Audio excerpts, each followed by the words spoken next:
All right, welcome. In this video, we're going to talk about the closure of the regular languages.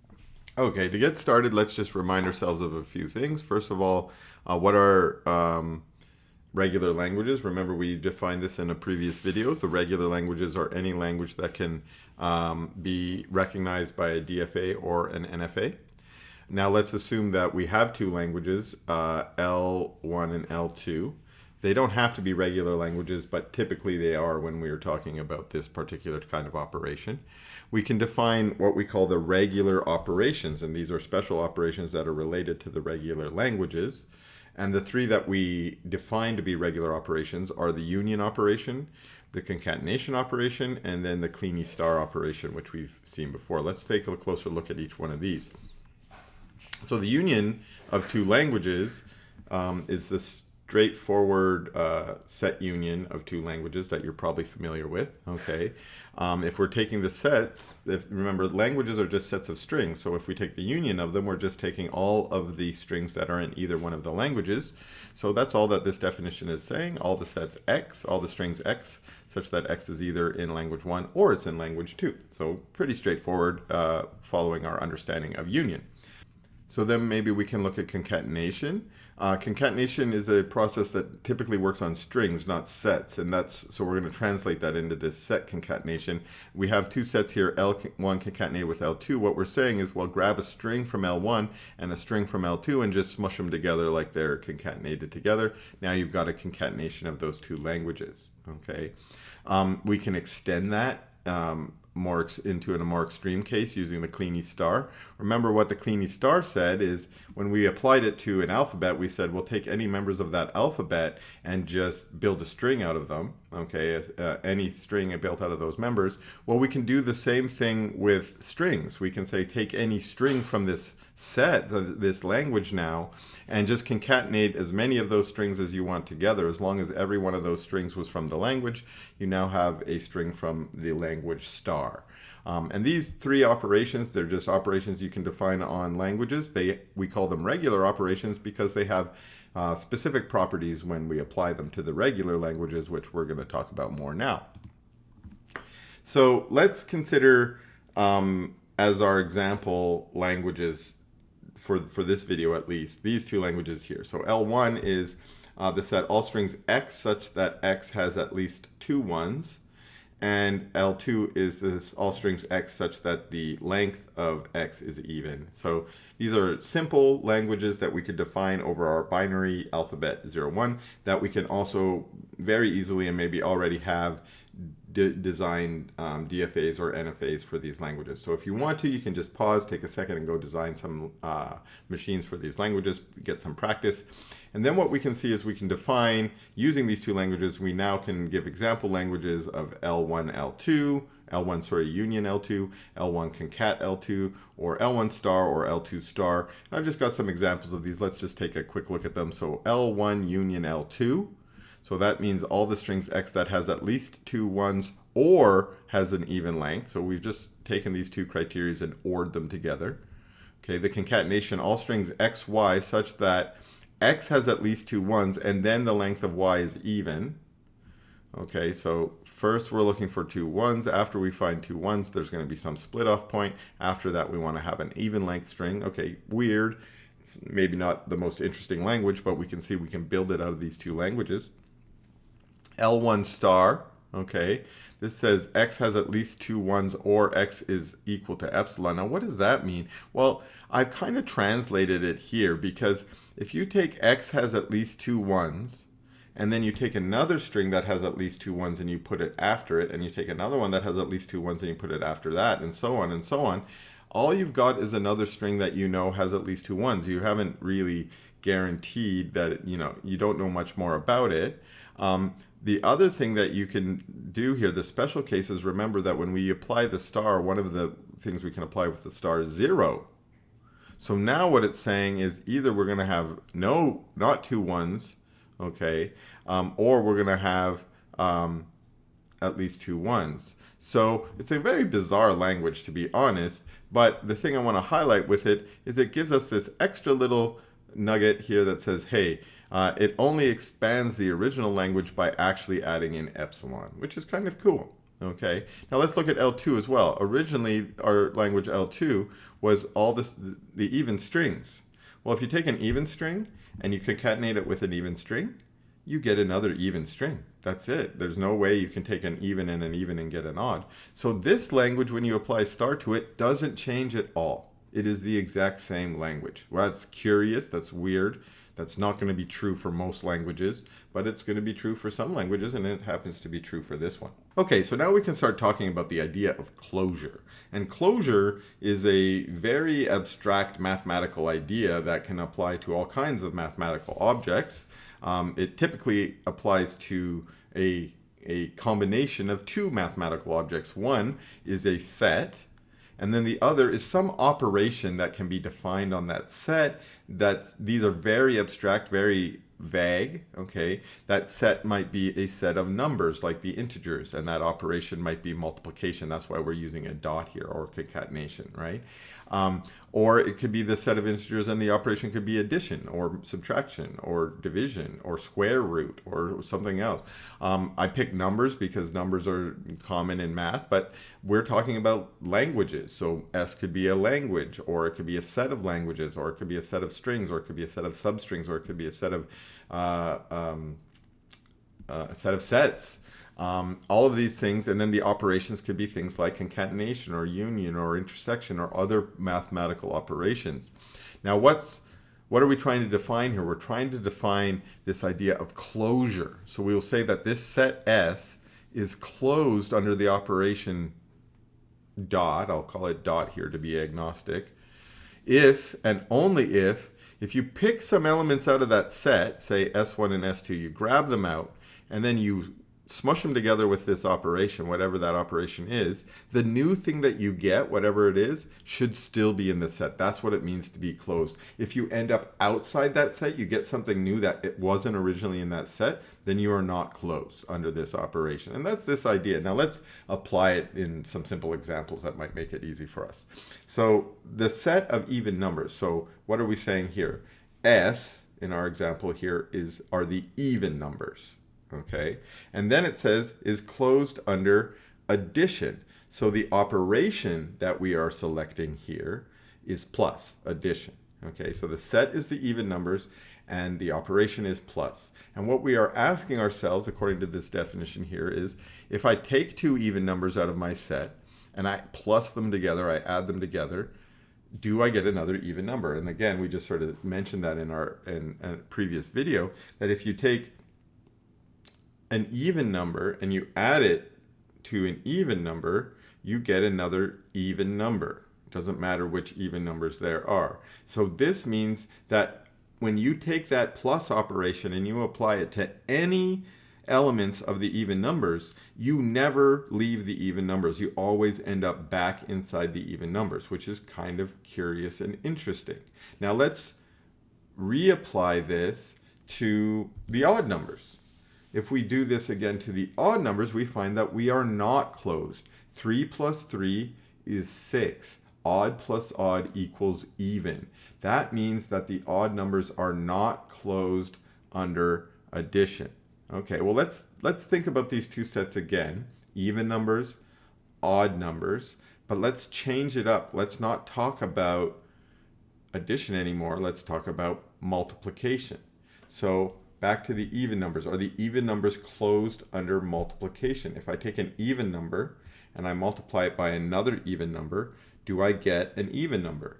Well, you know, if you know a little bit about prime factorization, they both have 2's in them, so the factor will still have a 2 in it. So no matter what, it's still going to be divisible by 2 if you multiply them together. So it looks like the even numbers are not just closed under addition, they are also closed under multiplication. Cool. Okay. We might even ask, are they closed under subtraction? Even number minus an even number always gives me another even number. That sounds true as well. What about, say, division? Okay, 2 divided by 4 gives me 1/2. That is not an even number. So it looks like it's not closed under division. Okay, so we found when even numbers are not closed under division. Okay, what about our odd numbers? What about odd numbers? We already noticed they're not closed under addition. That also means they're not closed under subtraction. So what about multiplication? If I take an odd number and I multiply it by an odd number, is it possible that I'm going to get an even number? Crunch that through your head for a second. 3 times 3 is 9, that's odd. 3 times 5, that's 15, okay, that's odd. 7 times 7, that's 49. They seem to always be odd. I mean, I only did 3 checks there. Proof by example is not a proof. But it seems like odd numbers are also closed under multiplication. Interesting. Okay, they weren't closed under addition. So this idea of closure, we can apply it to even numbers, odd numbers. We can apply it to the integers, the natural numbers, real numbers, things, and so on. This principle applied to number systems has caused us to expand our number systems. That's where the integers came from. Closure of the natural numbers under subtraction gives us the integers. The rational numbers comes from closure under division, and so on. So this principle is very important in abstract algebra, and we're going to borrow it where maybe we're more familiar with it in abstract algebra to apply it to languages, specifically the set of regular languages. So one thing we can argue here is we can say the set of regular languages then is going to be closed under the 3 regular operations that we defined, union, concatenation, and the Kleene star. And so we maybe want to prove these. So we're going to do it one at a time. So here's a lemma that will help us prove this theorem. So let me remind you, a theorem is, some mathematical proposition that we want to prove true, or maybe has already been proven true.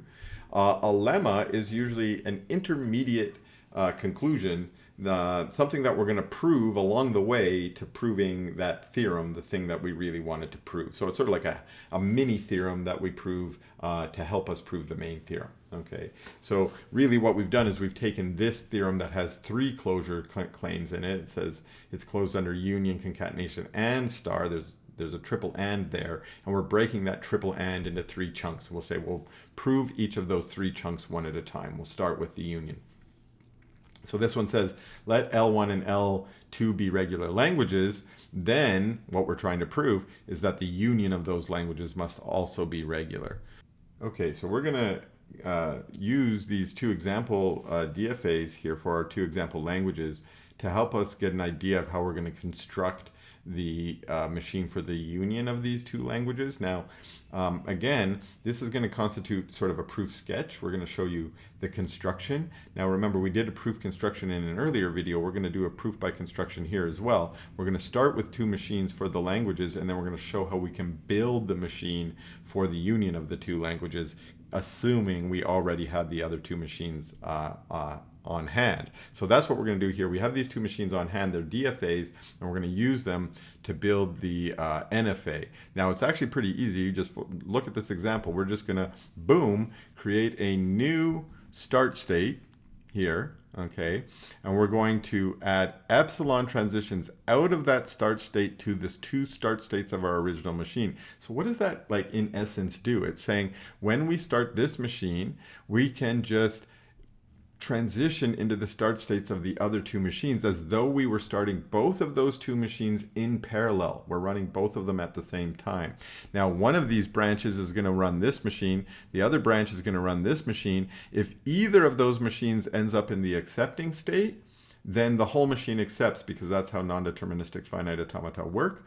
And so that this machine that we created very simply by just creating a new accept state and a new start state and these 2 epsilon transitions out of that start state into the old start states, that's sufficient to create a machine for the union language.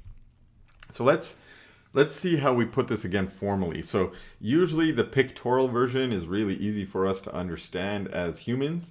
But if we want to prove this more formally in a mathematical sense, we need to write it down using the formalism that we've created. And indeed, this is exactly why we've created these formal definitions of what a machine is as a 5-tuple, so that we can go in there and start manipulating that 5-tuple and saying things like, here's what the new set's going to look like. Here's what the new one's going to be. Okay, let's follow through one step at a time here. So starting out, what do we know? In this lemma, it says L1 and L2 are regular languages. Okay, we need to understand what that means then. We need to go back to our definitions of regular languages and say, what is a regular language? Well, that's a language that has a DFA or an NFA. So we're going to apply that here. We're going to say, hey, since I know L1 is regular, that means there must be a DFA for it.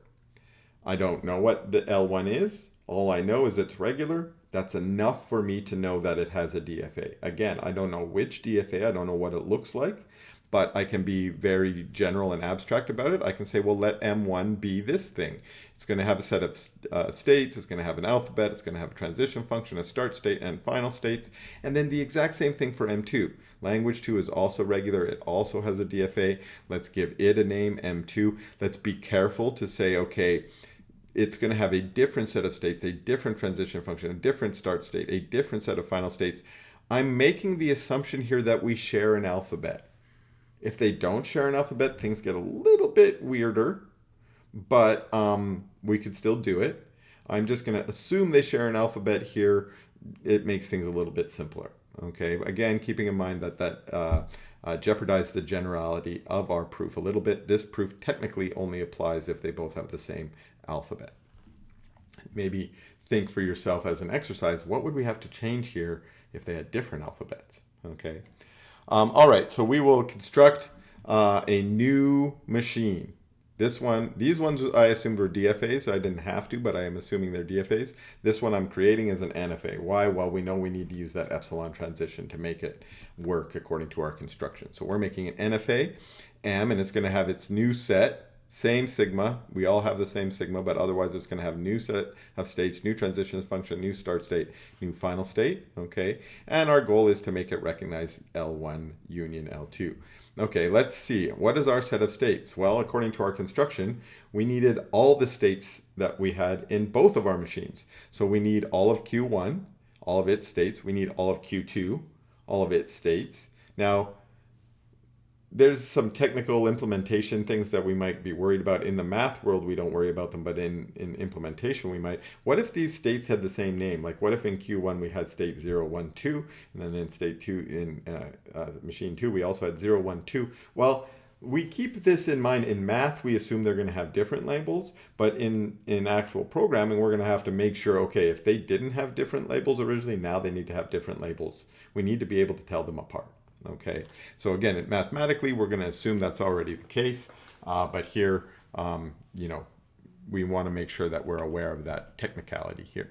Okay, here's the other thing. It says, well, we should also add a new state, call it Q0. Now remember, both of these machines probably had Q0s. Notice up here, I called them Q1 and Q2, specifically so that they wouldn't have the same name as my Q0 down here. Okay, I've just renamed them up there, but if they were named Q0 up there, we're going to rename them. That's the point here. Okay, and we can always relabel things to make sure everything has a unique and distinct label.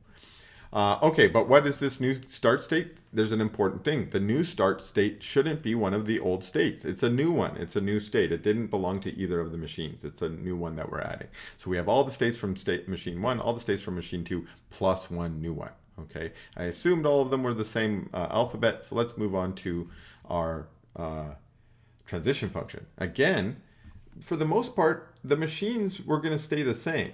So we're going to use all of the transitions that were originally there for delta 1 and delta 2. No new ones added to those new machines.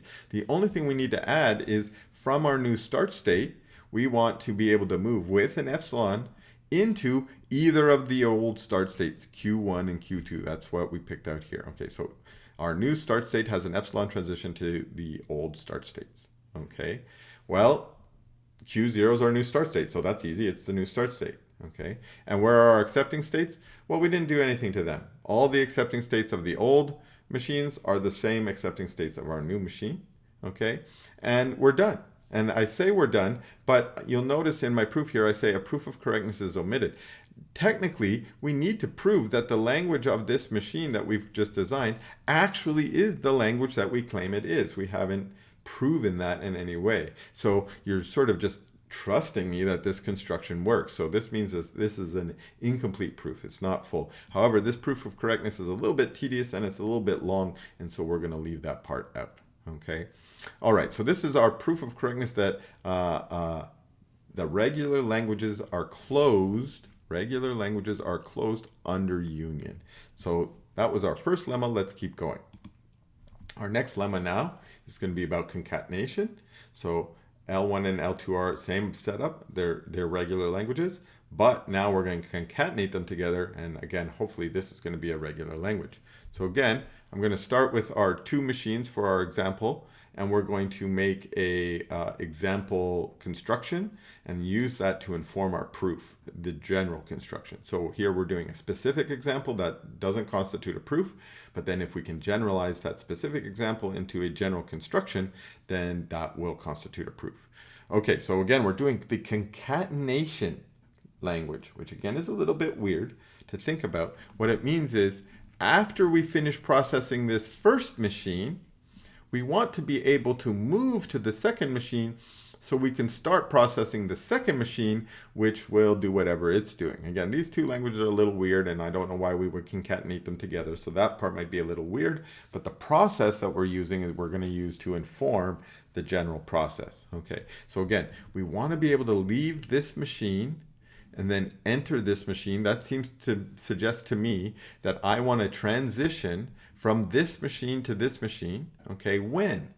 Well, we only want to leave this machine after we found a string in that language, right? After we've accepted a string in that language. So we should have a transition from the accept state to the start state of this new machine. So this is exactly what I've done. You'll notice I've added an epsilon transition from the old accepting state to the start state of our second machine. Now notice it's not a start state anymore because our start state is over here. Okay, so that part has disappeared. Instead, we replaced it with this new epsilon, which is basically its starting transition, saying you've exited this machine, you've entered this machine. The other thing you'll notice is I had to remove the final state here, because we don't want to accept here, we want to be able to move through. Now notice, because of these two languages, we can immediately follow the epsilon and then there's an accept state here. That's lucky, that's just how these languages work, but that's not always going to be the case. Okay, we want to have an epsilon transition from all the accept states in the first machine to the start state of the second machine, and then remove all the accepting conditions of those states. Okay, if we've done that, we've done the concatenation machine. Okay, now let's look at that construction again. Again, we're doing it formally, same reasons as before and same setup as before, right? We've got these two regular languages that we have DFAs for, so M1 and M2 are already predefined for us using that same setup. Same idea, we're going to make a new machine, an NFA, that's got a new set of states and so on, okay? But now for the concatenation. All right, same thing as before. What are the states? We have the exact same states. We didn't make any new states in this one. In the last construction, we made it one new state. This one, we don't make any new states, okay? The alphabet's still the same. What about our transition? Well, we, again, use all the old transitions. We're not going to mess up any of them, so we still include delta 1 and delta 2. But now we're going to add new transitions. And those new transitions are going to be from any accepting states in our machine to the, pardon me, I got that a little backwards in my labeling here. This Q2 here, which one is Q2? This is the start state of our second machine. Okay, that makes sense. So we want to add the transition. We want to add Q2 into all the transitions when we are leaving some state F, which was a final state of F1. What did that mean? These are the accepting states of the first machine. So it's saying for any of the accepting states of the first machine, add this transition that says if you're in the accepting state and you've got an empty string, then you can go to the start state of the second machine. Okay, that's what we were doing there, connecting the accepting states of machine 1 to the start state of machine 2. Okay, let's just be careful. We only have two things left to do, and these are the easy ones actually, which was our start state. We started machine 1. Nothing changed. Q1 is our start state. Okay, what is our final state? Our final states are the final states of machine 2, not machine 1. Remember, we did not include the final states of machine 1. So remember, in union, we had F1 union F2 here, not for concatenation, only F2 here. Again, proof of correctness omitted, but this construction is general, showing you how to create a NFA out of two DFAs. Okay, let's look at our last theorem then. Okay, our last theorem here, our last lemma, I guess, to prove our theorem, is with the Kleene star. Now, I've only got one language here. Say L1 is a regular language, then L1 star is a regular language as well. We technically don't need the subscript 1 in this example. Okay, and here's again our how we're going to make this work. Okay, we've got a machine like this. Now, what does the star say? It says once you get to the end of your machine, you want to start over again, right? The star says 0 or more copies of the substring, right? 0 or more copies of a string in this language. So we can take a string in this language, we can do it once, start over again, and do it again. So we want to be able to go through the machine, get to the accept state, and then go back to the beginning and start again, and go through again and get to the accept state, go back to the beginning and start again. So my instinct here is that going back to the beginning is an epsilon transition. And that's almost it. That's almost all we need is an epsilon transition from the final states back to the start state. But there's one problem here. The problem is when we do the star, we also allow 0 copies of the substring, which remember, that means when the star, the epsilon, the empty string is always in the language. If we just put a epsilon transition back to the start here, we will not be accepting that string. This would say we need 1 or more copies, not 0 or more copies. So the construction we're going to add actually creates a new state, a new start state that is an accepting state. That way we can accept the epsilon.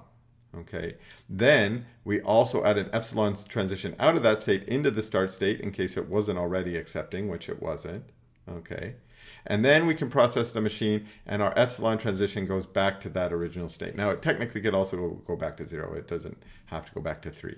But depending, there's more than one variant of this construction. My version, I go back to 3. There's another variant where we remove all the final states and only have 3 as a final state. That's not necessary, so I don't include that in mine as well. Okay, so that's our example.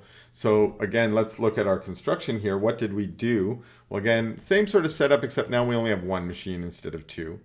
Okay, and again, we're going to create an NFA for it. But what are we going to do? Well, in terms of states, we had all the same states, but remember we made one new start state. So I'm going to make one new start state. Okay, and emphasizing it's new. All right, same alphabet. What about our transitions? Well, we had those two careful transitions. One is from our final states, we wanted to be able to go back to our start state. Okay, and then, oops, that's the other way around. Sorry, here's our final states going back to our start state. Okay, final states back to the start state. And then from our start state to our old start state, we need that one extra transition. That's this one here. Okay, so all the transitions from the final states to the start state, and then from the new start state to the old start state. Q0 becomes our new start state. That was by design.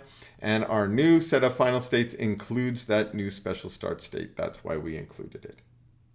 Okay, so we've now actually completed our third lemma, which proved closure under star. So we now have shown that the regular languages are closed under union, they are closed under concatenation, and they are also closed under star. So I do want to mention that there are other operations we can consider on languages. There are 3 operations I'm going to define here that are not considered to be regular operations. And we'll see why when we start talking about regular expressions in a future video. But these operations are still defined operations that the regular languages are closed under. That is, if we take a language that is regular and then we complement it, so what does that mean? That means all the strings that are not in the language, then we still have a regular language. And we've talked about this informally in the past, where if you swap the accept and reject states of a DFA, not an NFA, of a DFA, you can switch it from accepting all the strings that it accepted to rejecting all the strings that it accepted, which is the opposite language, or we call that the complement language, okay? Intersection, which is a common set theoretic definition, so we kind of know how that works. The union we did had an or here. If the string was in one of the languages or the other one, it's in a union. We can also prove it's true for intersection. Okay, this is a little bit complicated construction and requires DFAs, not NFAs. I leave this one as an exercise. Okay, the last one is the reversal. If we can detect that a string is in a language forward, front to back, then we can also detect that it is in the regular language from back to front. We can do the same detection forwards and backwards, which is sort of an interesting property as well. Again, each one of these operations can be defined on languages, and each one of them also is an operation that the regular languages is closed under. So I'll leave that bit as an exercise. If you're interested, go and prove them. I've got some hints here, okay, of how you might be able to do that for each one of these. But they're a little bit trickier than some of the constructions we just did, specifically intersection and reversal. So they're good little exercise. So take a little bit of time, try these exercises. If you want, leave some comments and I'll help you out. But otherwise, thanks a lot for watching, and we'll see you in that next video.